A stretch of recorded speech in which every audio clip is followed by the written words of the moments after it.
Erica Serwin here, and I am back with another Easter treat idea for you.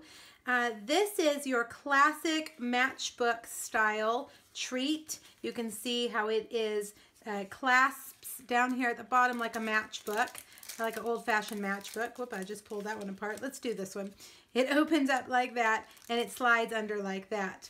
Inside, you're going to want to know what these are. These are little gummies. They're called Happy Hoppers. I found them at Target. They were about, I don't know, I think they were less than $3 a bag. I will have a link on my blog post to where you can find these if you want to order them online. But really, you could use any kind of little candy that you find. I was just inspired by the bright colors of the packaging. So I made a bunch of these for my team swaps, my downline meeting swaps, and I did it in kind of a variety of ways. The colors that I used were Tempting Turquoise, Peekaboo Peach, Sweet Sugar Plum, Daffodil Delight, Cucumber Crush, and Watermelon Wonder. You'll notice also that I did some of them in squares and some of them in circles. I couldn't decide which one I liked better, so I did just half and half. All right, so let's get started and let me show you really how very, very simple this is. The first thing you're gonna need is your cardstock, and I'm gonna use a Cucumber Crush for our example. And it needs to be 7 1/4 by 2 1/2 inches. And you're gonna score on the long side at 3/4, 4 1/4, and 4 1/2. Then we're gonna do some stamping. We're gonna assemble it kind of first before we put our final little decoration on it. And I liked to put on the candy first, actually, just so I kind of know where everything is gonna kind of look and where it's gonna land. And I'm using a stapler just to hold it right there in place, but you don't want to put that staple up too far because then this won't slide under. And I might have done that a little bit because we're gonna add a little bit of designer series paper here on the edge. I'm just gonna use my fast fuse and go along that edge and put a little bit of designer series paper. This is the Cucumber Crush DSP. Stampin' Up! Has DSP stacks for each of the color families. So this one would come from the 2015-2017 in color family. All right, so that works, looks pretty good. All right, so now let me take it back out and I know exactly where I want to put that stamp. And I'm using the stamp from Basket Bunch, which is in the Occasions catalog. And I'm using just today the Thanks a Bunch, but I'm using the framelit for this guy. I didn't stamp him, I just cut him out as a silhouette.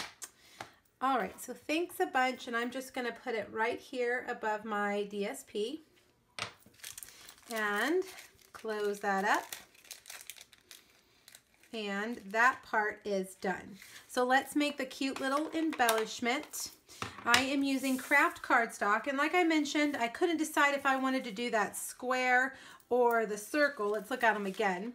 Both of these are the stitched shaped thinlits. They come with 4 of the ovals, 4 of the squares, and 4 of the circles. So you have 12 altogether and 4 different sizes.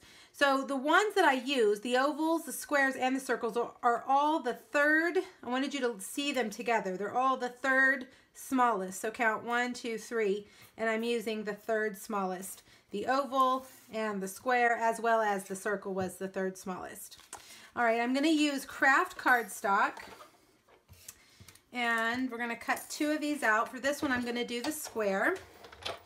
And I'm also going to cut out the rabbit at the same time. You can kind of get a lot of cutting done at one time. Oops, there it is, my little piece of white and my little tiny rabbit. He looks like he's hopped away. And we're just going to run them through I'm just using the magnetic platform here just to kind of keep them all situated. And we'll take out the rabbit easily, and the stitched square, and the oval. All right, let's move this out of the way.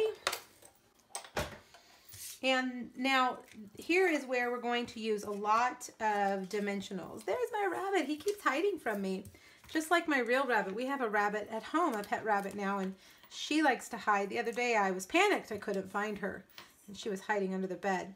Actually, I'm talking too much and I'm not thinking about what I'm doing. All right, so let's start with a square. Put a dimensional in the center and put your rabbit there. And then put a dimensional in the middle of the oval. And we're going to lay this centered right on top of the oval, like that. Then I'm going to put 2 more dimensionals. Yes, this project uses 4 dimensionals. I like dimensionals. And we're going to put it right here above where we stamped. Now the last thing is I wanted to cover up that staple, so I'm going to take some thick Whisper White baker's twine and tie a little bow. One thing you can do differently is take this DSP strip and attach it right here instead of on that lip, and it will cover that staple. But you can also easily cover it up with a bow. Put it right on top with a glue dot and you're done. I made about 100 of these this week. They were fast and easy. I think the longest thing was just actually doing all the die cutting, but I sat and knocked them all out and then sat in front of the TV and assembled them, and they are easy and cute, and I think will brighten someone's day. All right, let me know what you think, and if you have any questions, make sure you hop over to my blog post if you're watching on YouTube, and the dimensions as well as the product information will be there. But always reach out to me through email if you have any questions. Thanks. Have a great Easter. Bye.